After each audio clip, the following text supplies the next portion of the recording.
Hello, welcome to my channel. I'm Diane and this is Diane's Sewing Room, or usually it would be.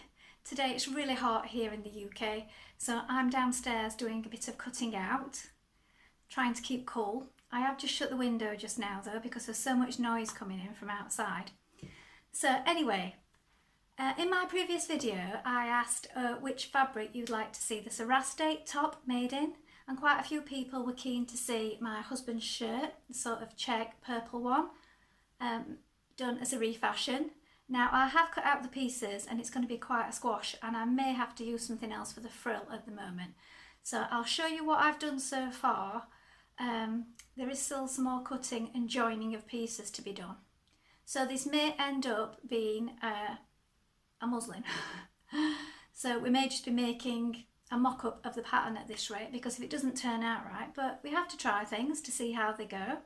So I'm having a go at it. I know I could make the pattern no problems in a new piece of fabric, but I like to try and use up those scraps. So for those of you that have not seen it, I'll show you now. It's from Breaking the Pattern, and we're making the Saraste ruffle top.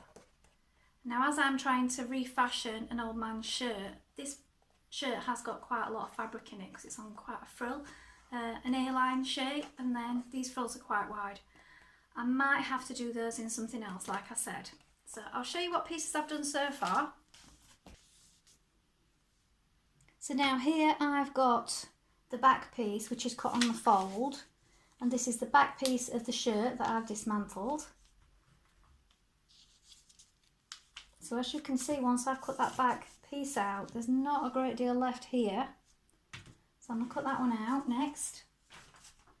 So far, I've cut out this. This is the front side piece. But as you can see, again, with the small amount of fabric that we have, I've had to cut out two pieces here. And then I've had to cut a piece from in the sleeve. So we're going to have a join here, so I think I'll top stitch that when I join those together.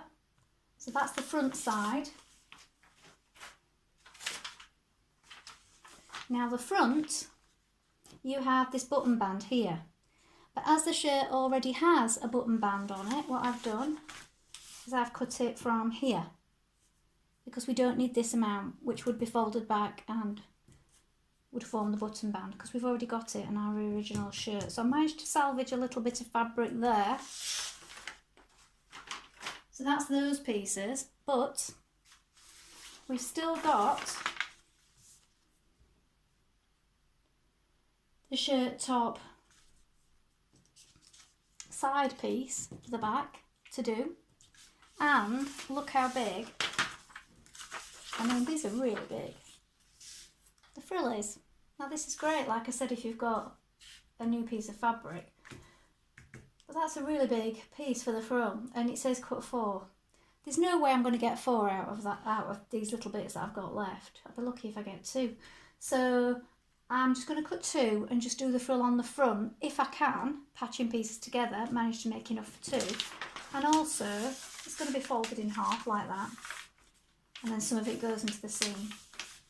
Even with the seam, which is 1 centimetre, I don't need my frill to be that wide. So I may make it narrower as well, just purely because of what we're doing here. And then we've got the collar stand to do. Now I have got the collar stand, what was on the shirt, but it's a slightly different shape. So even if I unpick that, it's not really going to work. I may have to try it, we will see. So as you can see so far, I've already had to do some creative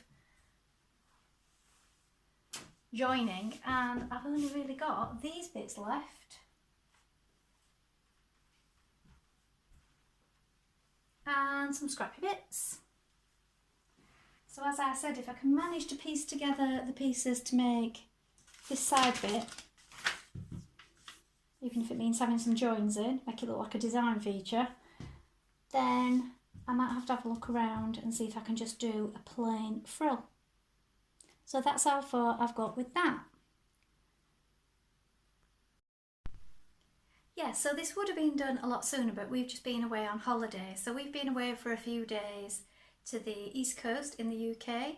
So we've been to stay on a campsite just outside Scarborough. And we have a touring caravan, and it's a tab caravan. So if any of you are caravanners out there, that's sort of a teardrop shaped one. And it's a small one. It's just a 2-berth, so it just sleeps 2 people. But we do have an awning that we put on the side, which sort of doubles the space as we take our 3 dogs with us when we go away. So it's great for us. We love it. And while we were there, we visited my sister-in-law who lives in Bridlington, and we also visited Whitby, that I love. So whenever we're over that way, we love to go to Whitby. So that's what we've been up to. I haven't got this video done, and also just before I went I had quite a lot of sewing work to get done for my job, so I had that to do and film, and then also I have some other jobs for other people to do, so I had some alterations, and I've also got somebody coming today for some alterations. So I will get on with this later on, but I'm not going up to my sewing room just now because it is baking in there, and even with the fan on, it's a small room and we're just not coping very well with the heat.